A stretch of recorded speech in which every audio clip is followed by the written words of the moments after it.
Hey friends, welcome back to the Bourbon Basement here in beautiful Morgantown, West Virginia for another Spirit-Filled USA podcast. It's not a podcast. Justin, tell the people what is on the table today. Well, folks, we've got something exciting. We've got Heaven Hill's grain to glass, but it's their Chinquapin aged version. Very unique.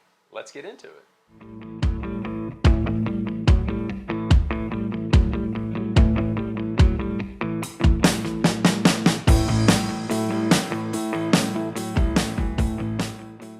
Hey everybody, welcome back to Spirit Filled USA. I'm Ryan. I'm Zach. And I'm Justin. And today we're getting into the Heaven Hill Grain to Glass Wheated Limited Edition Chinquapin.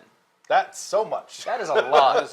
And so mouthful. this is what, the second year of Heaven Hill's Grain to Glass It series. is. Every year they do the wheated, the straight, and the rye. And this is the first year they did the special finish with the Chinquapin. Yep. Yeah, last year they kind of took the bourbon world a little bit by storm and released the grain to glasses for the first time. There's 3 of these in each series, right? There's a rye, a bourbon, and a wheated bourbon variety. This is the newer special edition, the Chinquapin series. So there's some things that are exclusive and interesting about this. And this is the first year for this special edition. There's more to it than they're more expensive. Of course they are. Naturally.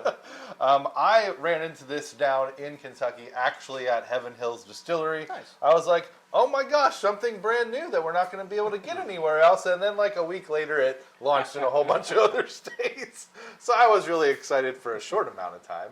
But have we done any research around this? What makes this different than the other grain to glass offerings? So I think their primary marketed difference for this one is Chinquapin, but it's not unlike normal when you see a different word on a bottle of bourbon or rye. It's not finished. This was full maturation in Chinquapin oak. Yeah, which So- a lot of the ones I'm familiar with just kind of finish for a certain amount of time. Right. It's either a finish or they chuck And some Chinquapin. staves in there and that kind of thing.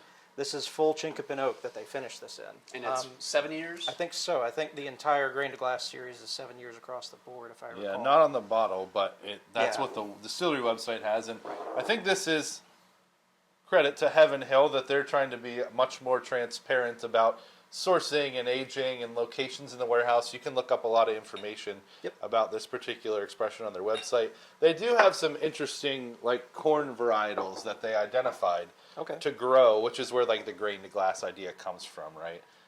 They have been working on this for the better part of a decade. That's nice.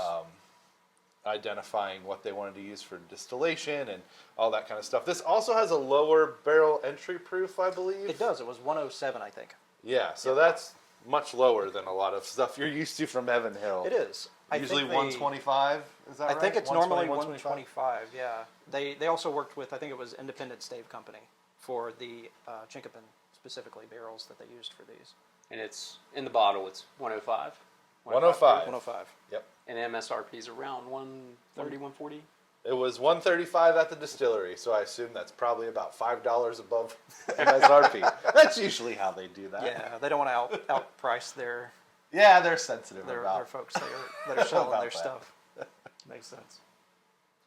All right, we're going to dive into this. This will be one of our quicker review, one bottle episodes. So we're going to see how this goes. Obviously a fresh crack, so take that at face value.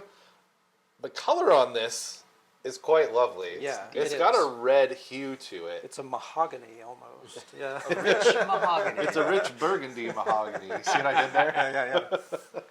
Let's see. That's got a lot. That's a big nose. That's a big nose That's coming a out of big the nose. glass. Yeah, I feel like I've heard like back and forth on reviews what little is out there. There's not a ton out there yet. I mean, it being a full maturation in a different oak, it's going to be different, but I think that's part of the draw, right? Yeah. So- And at least in the first year, the wheated was the most prized out of the whole bunch, which is why I chose to go with the Chinquapin wheated. So it'll be interesting to see which one ends up standing out. But There's some cinnamon on the nose, too. there's You get that? definitely some cinnamon. There's a lot of cinnamon in there. I get immediately like a toasty oak note, almost like a charred, like a pleasant burnt, like there's some kind of pastries you intend to like scorch a little bit. Sure. Yeah. I like a little I extra feel like toast on my that's there. toast. Yeah. Now I feel like there's a berry note in it too. Like a dark Some kind of dark berry, maybe. Yeah, something like that in Or there. maybe a red berry. There's a lot to this nose. I'm pleasantly It kind of surprised makes me by think that. like cherry Coke or cherry Pepsi, but yeah. with like cinnamon added in. Now that you're Okay, saying I can that, see get the- that. Yep. I can see the cola note in there. Okay.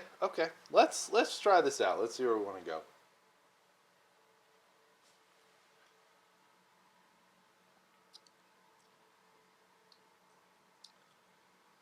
Okay, build up, build up, Yeah, build up. it starts off slow, but then It was very gentle, It and now ramps it's up. not as gentle. Oh, there's the cinnamon. There is cinnamon on this. Yeah, on the back end there. It's not an Amberana cinnamon. No, Cinnamon. no. It's Not a like good that. cinnamon. There's a few, not a lot, but there's a few. What's funny is I was scrolling the gram and someone put a post. I was like, "What do you not want to see in 2026?" And more than half the comments were anything Amberana No related. kidding. We probably need to do an episode like that of what do we want in 2026. Okay, so I am getting a lot of vanilla on this, on the palate, and like a burnt vanilla sort of deal. You know, I don't know if that's a thing, but if it is, It's almost like a creme brulee that has Yeah. cinnamon in it, Like a toasted vanilla. like burnt sugar with vanilla cream. But Maybe not cream. there's a ton of oak. There's some astringency in here. Yeah, There is. The finish to me, it's a little drying. it is on, It's on the dry. edges of the tongue, especially. A touch bitter, but I almost get. It's not like a typical cherry note, but it's like some kind of nondescript dark red fruit that's been Yeah. like stewing on the finish. That's a good I can't finish. quite. I wish I had a more Yeah. specific note on it, but I feel like that's pretty accurate. Like stewed red fruits. Like it's hard to pinpoint it specifically. Hear me out on this one. Okay. I got a touch of this. Big red chewing gum after you've been gnawing on okay, it for yeah. about an hour. Honestly, You yeah. know? Hour long. Like, yeah, yeah, hour like a long big week- red. Yeah. Okay, so you heard it here first. This has a note of Ryan's chewing gum after an hour. Not any chewing gum, Or but to Ricky Bobby, if you don't chew Big Red. Then gosh, we don't need to do that. But I'm pleasantly surprised with this. I was worried it was going to be like an oversell and not particularly complex or good. And the oak might take over, like 7 years in a Chinquapin barrel. Risk. It came off. It came off. I saw a lot of mixed reviews. There's 4 or 5 reviews that I read through. A couple weren't too kind on this bottle, and but I'm pleasantly surprised by it. I don't think the oak is overwhelming. There's enough sweetness to balance out that oak. there is, and I find the oak flavor in this specifically different, and that's interesting to me. I'm not a huge cinnamon guy, but I don't hate this. I don't dislike this at all. This is actually quite nice. There's, yeah. Sorry to interrupt you, No, but no, I no. just got like a little bit of like an anisey licoricey note to it. I Oh, thought you really? were done. Like a little bit of Yeah, like on the end, on the very end. So, So that's maybe as what I it's like sitting, about it's that. opening up. Yeah, there's a little complexity. There's definitely complexity to this. So, points for that. For sure. Sorry. All right, you filthy animals. Let's score this. Give it our rankings. The usual communion wafers. Where are we gonna go on our nose? Oh, you guys are looking at me first. That's just how it happened. All right. I'm gonna say. Honestly, I'm gonna give this one a 3 on the nose. Yeah. Like, I quite like the nose on this. It's different. It's not what you expect. It's kind of big. It's bold at first. It tames down a little bit after it's rested in the glass. But yeah, the different oak. It's interesting. I find different things good. Well, not good. Different things are interesting, but I like it. I'm gonna go for a 3.5 on the nose, just because it's bold, Yeah. and there's enough complexity in there to justify that for me. Yep, right there with you. 3.5 on the 3.5? nose. Okay. Palate, y'all. I feel like I'm also right there at a 3.5 on the palate. Feels right for me. Again, nice balance. If it wasn't sweet and didn't have a couple fruit notes, the oak would be too much, but Yeah. that saves it I for agree. me. Yep. I was worried that the oak would have overpowered everything, considering that it was completely aged in Chinquapin, but it wasn't the case. So solid 3.5 on the palate for me too. I'm going to agree with 3.5 on the palate, specifically for the ride that it gives you. It's interesting. It starts out, it's not big, it's not bold, but it gradually builds into the flavor profile that it's got. It's fun. Yeah. I'm going to go a 4 on the finish. I'm just Really? going to keep climbing the ladder here with this one. Yeah, it's got a lot of complexity. I like it the more. I keep getting a couple more notes that are sitting there. Okay.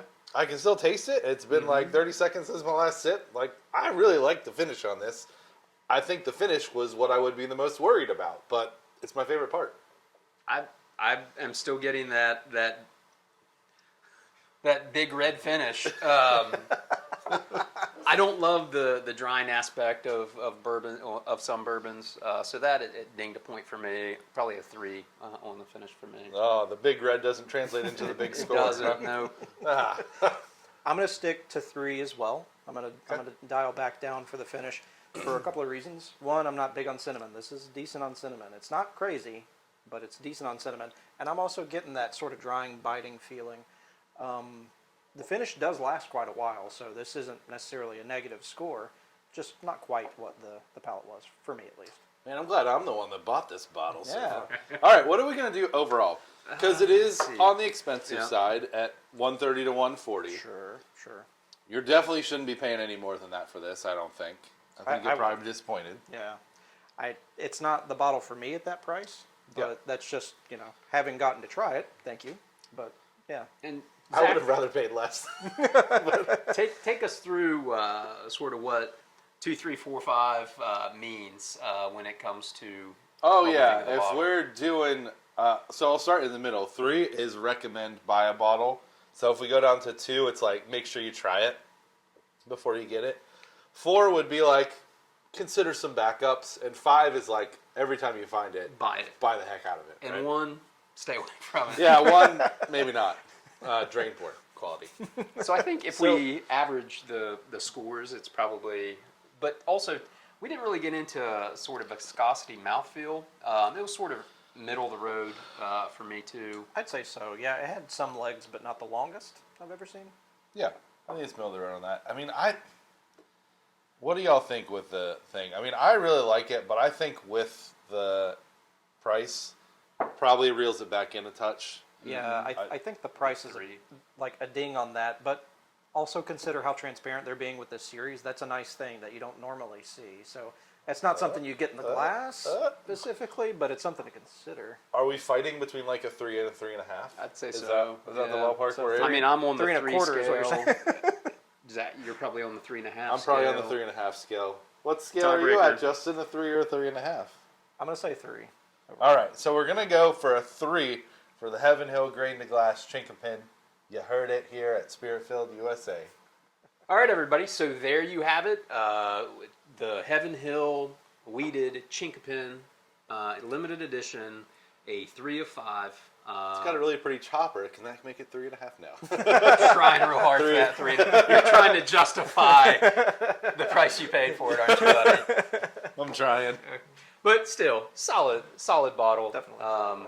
And we appreciate you letting us give it a try, Zach. Yeah, well, I'm just glad because it makes it a little bit easier, hopefully, for you out there to make your decision about this. If you've gotten a hold of one of these Chinquapin series bottles, I'd be anxious to hear what your reviews are, especially for the bourbon and the rye. Just curious about what bottle will shine out of this series from Heaven Hill. Definitely. Yep.